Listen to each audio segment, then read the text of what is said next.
তিমির রাত্রি এশার আজান শুনি দূর মসজিদে। প্রিয় হারা কার কান্নার মতো এ বুকে আসিয়া বিধে।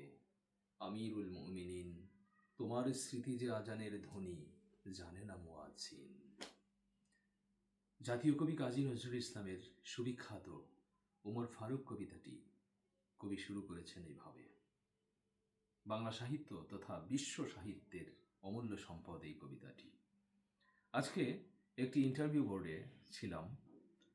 ঢাকা বিশ্ববিদ্যালয় থেকে পাশ করা একটি মেয়ে, চাকরি প্রার্থী।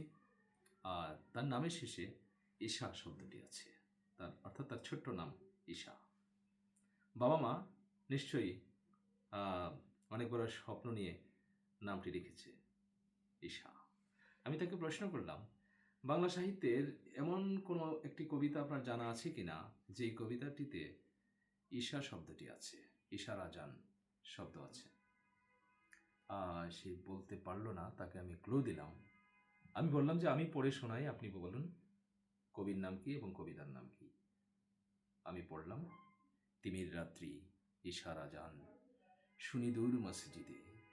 প্রিয় হারা কার কান্নার মতো এ বুকে আসিয়া বিধে। আমিরুল মুমিনিন, তোমার স্মৃতি যে আজানের ধ্বনি জানে না মুয়াজ্জিন।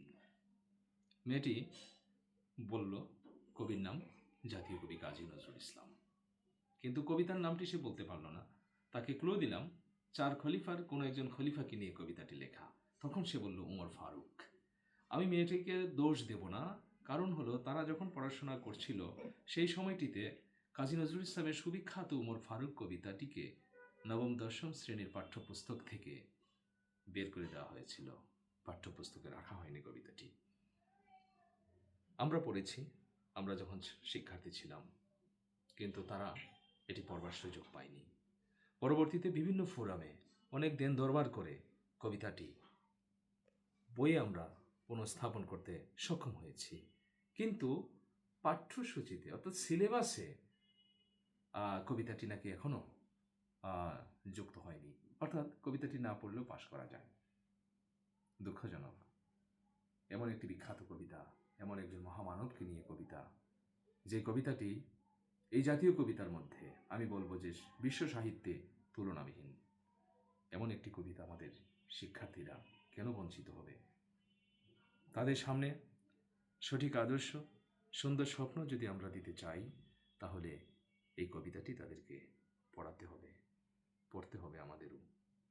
তিমির রাত্রি ঈশার আজান শুনি দূর মসজিদে। প্রিয় হারা কার কান্নার মতো এ বুকে আসিয়া বিধে। আমিরুল মুমিনিন, তোমার স্মৃতি যে আজানের ধ্বনি জানে না মুয়াজ্জিন।